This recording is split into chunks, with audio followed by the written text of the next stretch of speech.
Hello,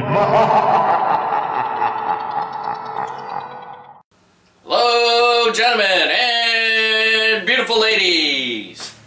Alright, y'all. I woke up today and I didn't figure out what the heck I wanted to eat. So, Chinese food goes good all the time. It's quick, simple, and easy to make.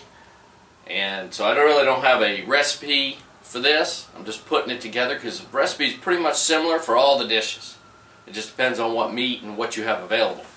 And that's prime example today, strictly because I didn't know what I had in my refrigerator. I haven't been in the store in about 2 weeks, so I'm digging around, well, maybe not 2 weeks. But anyway, I'm digging around, cleaning out the refrigerator, and this is what I found, and I can make it work. Of course, I found some pork. Gotta have pork. I got some leftover cabbage here. Got a carrot. I got some broccoli. Now I'm using the stem, not the top. I do have a couple of little pieces of the top, but I'm using the stem because I want this to be a big pile of greens with the pork in there with a little gravy. And if you're using pork or chicken or any light meat, you want a white looking gravy, not a dark gravy like if you're using beef. Of course, bok choy. Always have that around. Got a little bit left over. Got an onion. Now that's a pink onion, so that's going to be a little different. Need some, what the heck is that? Chicken bouillon cubes for the gravy. And of course your cornstarch for the gravy and a little bit of water.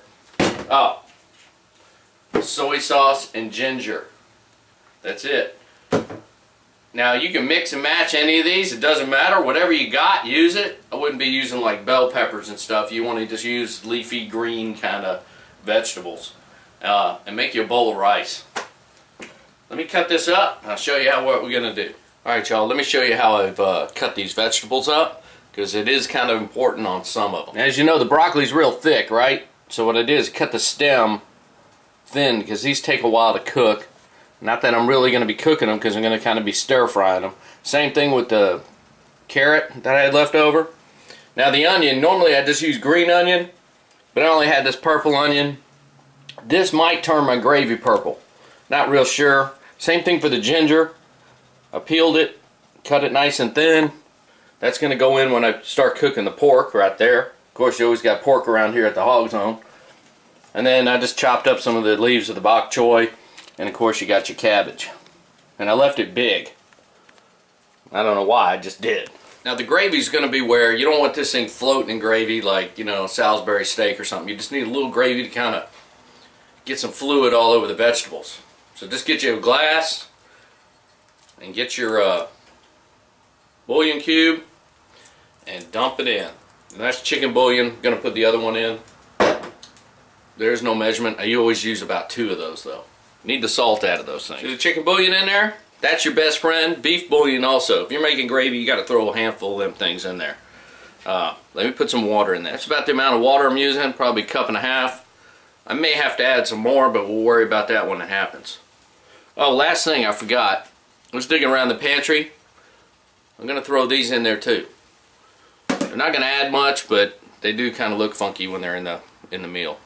Something a little exotic, right? Now add your Alka-Seltzer to the water. Actually, that's cornstarch. That's your best friend for making a light gravy. If I'm going to make a dark gravy, I usually add a whole bunch of soy sauce, but I'm just going to give this a couple of drops because I don't want it. I want a light looking gravy, almost like a chicken fried steak colored gravy, a white gravy. And if I add a bunch of soy sauce, it's going to get all dark on me, and then it's just not going to be right. Alright, let's talk about the meat. Whoa!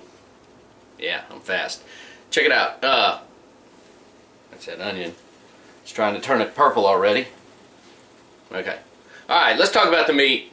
Pork chop. Cut it real thin in strips. Try to go against the grain. I don't even know if I did because I can't see anymore. I used a pork chop and a half.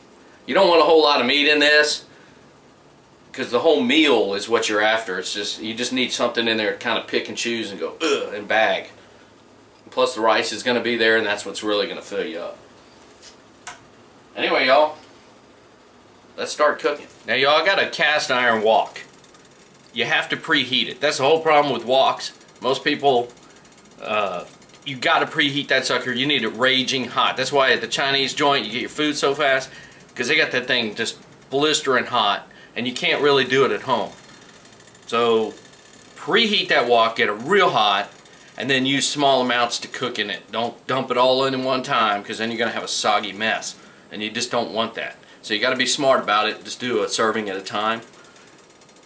I may have an issue. I'm going to have to remove the meat and then add my vegetables, and I'm going to have to do a little something to this. Strictly because it's just not big enough on a stove at the house to do what you really need to do. Alright guys, been doing a lot of talking. Let's see if I can pull it off. That's quite a bit.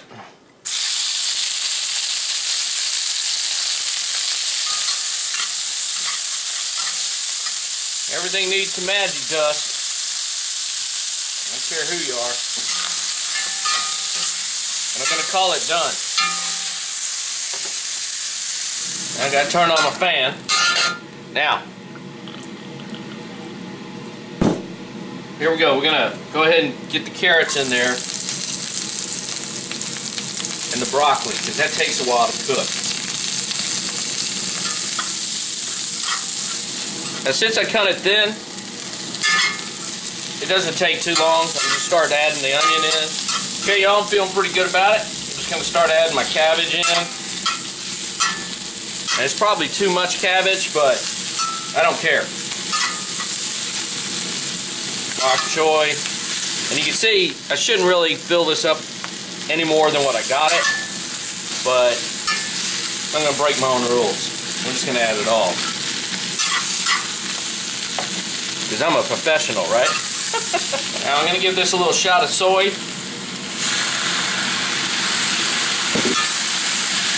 It'll help steam it a little bit, add a little flavor. Alright y'all, let's go for the finish. I'm going to go ahead and add the meat back in and give it a stir.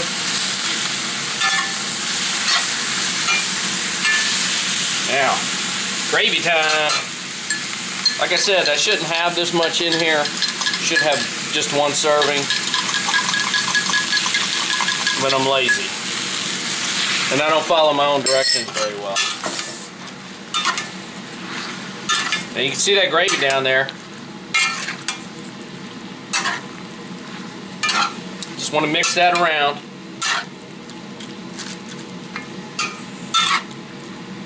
And this is what I was talking about. See how it's getting real thick, the gravy? I'm going to have to add some water to it. But we'll let that sit there for a second. Didn't add that much water to it. Alright y'all, that's it. Not much to it. It only takes a couple of minutes. You can see the vegetables are starting to break down. Now my gravy's a little darker than I would have liked, but you take what you get. So let's make a plate of this. That looks pretty darn good if you ask me.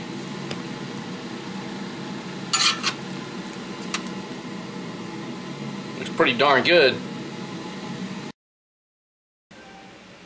I forgot to add my bean sprouts, so I'm going to do that right now.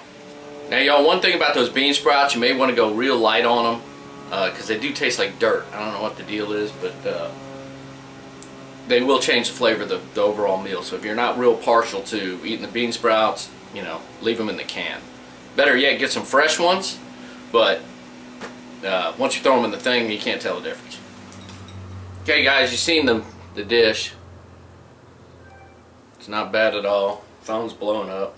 First thing I'm going to do is check out the meat. Ginger changes everything. And that meat's extremely tender. I mean, I could have cut it with a fork.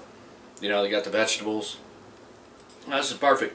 And like I said, all I'm shooting for is if I go to the Chinese joint and they threw this down and call it Mugu Gai Mush or something, give it a fancy name, you know, General Chow's Hop Sing, whatever. Would it pass? It would definitely pass, and people would be coming back for more. I can guarantee it. So that's your basic recipe for anything out of the wok. It's just a matter of getting the stuff together and doing it. And this is pretty darn good.